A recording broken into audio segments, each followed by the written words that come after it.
السلام عليكم ورحمة الله وبركاته. اللهم صل وسلم وبارك على سيدنا محمد وعلى آله وصحبه وسلم. ازيكم كلكم جميعا، يا رب تكونوا بأحسن صحة وأحسن حال. وحشتني كتير من الفيديو اللي فات. شايفين المنظر يا جماعة؟ شايفين الحوض؟ يعني بصوا، طين طين طين. هتقولوا ليه يا ام محمد انت ليه سبت الحوض عمل كده؟ انت زي ما انت عارفين انا باخد المواعين اغسلها كده على الارض، على الارض وانا قاعده. بس الحوض دي ما سبتش اللي هم يومين يومين، واليومين كنت مشغوله. انا كنت مشغوله فيهم، انتوا عارفين انا بعمل طين وبعمل دوار وبجهز طحين علشان نخبز بالتاو، وغير مصالح البيت وشغل البيت كمان. فاليومين هم يومين بصوا، يعني من بداية أول ما سبت الحوض كنت غاسلة آخر النهار، كنت غاسلة الحوض آخر النهار، وجيت سايباه اليوم اللي بعديه كله، واليوم بتاع النهار ده ما خلص أنا بغسله كده. أنا بنضف الحوض كده في المغرب في آخر النهار. يعني اليوم بتاع النهار ده لسه ما خلص، أنا سبته آخر يوم منضفاه كان في آخر النهار. صبحت اليوم التاني سبته كله ما جيش عندي خالص. واليوم اللي احنا فيه ده اللي أنا بغسله فيه في آخر النهار كان بعد العصر كده. وشايفين المنظر لان فوقيه مكشوف وبيجي احتراب من فوق على طول. وفي نفس الوقت تاني انا لو عندي شويه مرقه كده يعني، انا مش عاوزاهم شوربه، يعني انا مش عاوزاها كده. اجي اكبها هنا في الحوض. في مواعين بصمادها كده بكومها في الحوض هنا وفوق الحوض وفي الحوض لحد ما اغسلها، لحد يعني ما افضلها واغسلها. تفضل ساعه او ساعتين لحد ما افضلها واغسلها. فمنظر الحوض ده كان هو كده. انا ما بسيبش الحوض ابدا ولا بسيبها فتره كبيره ابدا. هو اكتر فتره عوقت عليه فيه ان انا ساعات بغسل الحوض في اليوم مرتين، لان انا جايله لكم الحوض فوقيه مكشوف، تعضوا قطط ومش عارفه وعفار، وانت عارفين بقى لما يكون في حطب وفي عفار وكده في المكان، فالمكان بسرعه بيتعفص. فطبعا عبد الرحمن كان موصيني وعمال يقول لي ادي لك كام يوم، يقول لي انا عايز اكل كيكه، اعملي لي كيكه. بس والله يا جماعه الواحد مالي نفسي يعمل اي حاجه. يعني نفسنا كده مش قادرين بصراحه نعمل اي حاجه.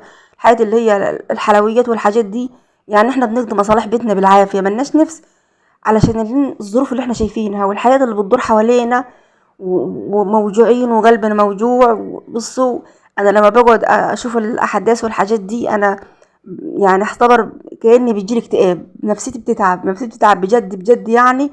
وابقى تعبانه نفسيا ولو عبد الرحمن شافني بيتاثر زيي انا لما يلاقيني ممكن اقعد اعيط، ممكن كده لو شفت اطفال فبيتاثر زيي. فانا ما بحبش اشوف كتير علشان ما اثرش على الاطفال وكده، وما اثرش على عبودي يقعد يشوف ويزعل وكده. واسئلة كتيرة بيقعد يسأل وما اعرفش ايه. ف... فقلت لا كفايه، عمال يطلب يطلب يطلب. قلت لا كفايه، ما حدش ضمنها. ما ينفعش طفل يطلب حاجه والواحد يسيبها، ما حدش يعرف الله يحصل يعني. فقلت لازم اعملها لها. فانا نضفت الحوض كده في اخر النهار، وبعدين بقى عملتها لها جوه. حتى كمان الاضاءه مش حلوه عندي في البيت، ما انت عارفين جوه الاضاءه في البيت مش حلوه وكده. فبرضو عملتها لها جوه يعني، وعملتها كده يعني ما كنتش عامله لها اي حسبان ولا اي اهتمام. هي طنت في دماغي كده بعد المغرب لما لقيتها هو عمال يطلب، وانا ما كنتش ناويه خالص، وطنت في دماغي كده بعد المغرب. وقلت لا هقوم اعمل لك، هتشوفوها معايا دلوقتي صينيه الكيكه اللي انا عملتها. عملت لها صينيتين اهم صغيرين يعني، بسم الله ما شاء الله زي ما انتم شايفين كده. اهم حاجه ما تنسوش ام محمد بالاعجاب، واللي بيشوف قناتنا لاول مره يشاركنا فيها ويفعل الجرس ويضغط على كلمه الكل علشان اي جديد احنا ننزل يوصل على طول. احنا قناتنا قناه ريفيه، محتوانا ريفي، اي حاجه بنقدمها في قناتنا فهي ريفيه.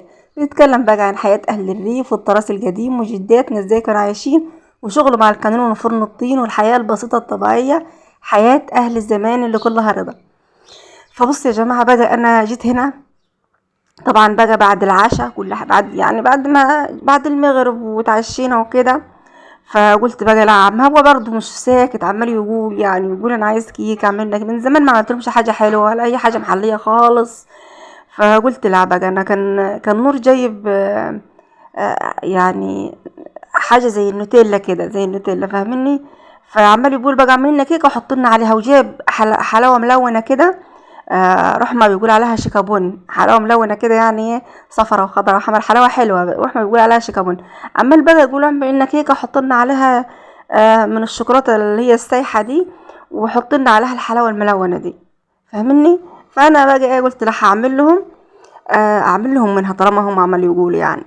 فجيت هنا شايفين الاضاءة عاملة ازاي. جيت هنا بقى زي ما كان عندي 6 بيضات، وحطيت لهم 4 اكياس فانيليا وحبة ملح زي ما انتوا شايفين كده، وحطيت كوبايتين 2 سكر بس، والدقيق كان 3 كوبايات، بالكوبايه اللي انا بعاير بها السكر دي 3 كوبايات دقيق وكوبايتين سكر وحبه ملح كده و4 اكياس فانيليا. اما على الدقيق كده انا حطيت كيس بيكنج باودر وكيس محسن كيك بس وخلاص، اكتر من كده مفيش. هما 6 بيضات بلدي صغيرين كده و3 كوبايات دقيق وكوبايتين سكر وحبة ملح و4 اكياس فانيليا وواحد محسن كيك وواحد شيف بس. دول بقى الشيف والمحسن كيك انا حطيتهم على الدقيق، قلبتهم في الدقيق. اما الفانيليا وحبة الملح وعلبتين زبادي يا جماعة، علبتين زبادي، ان انا ما عنديش لبن، انا ما عنديش لبن في الوقت يعني ما عنديش لبن في البيت، فانا جبت علبتين زبادي وحطيتهم كده. فطبعا الزبادي بتبقى مش زي اللبن، بتبقى مجمدة شوية كده زي ما انتوا شايفين، فاضطريت ان انا ازود يعني حوالي كوباية بالكبيرة دي مية. انا كنت بزود بالكوباية بتاع الزبادي البلاستيك دي، يعني هما لو حطيناهم في كوباية زي دي هيملوها، وكوباية زيت ما حطيتش سمنة ولا اي حاجة. انت عارفين لما بعملها واهتم بيها بعملها في وانا بخض يعني، يكون عندي لبن وعندي سمنه بلدي بحط لها زبده بلدي وبتبقى حلوه جدا جدا. فانا ما كانش عندي يعني حطيت زيت وخلاص، حطيت زيت كوبايه زيت كوبايه ميه، لو في لبن ما كنتش احط ميه اصلا، بس عشان ما فيش لبن وانا حاطه زبادي فحطيت ميه كوبايه وكوبايه زيت وعلبتين زبادي.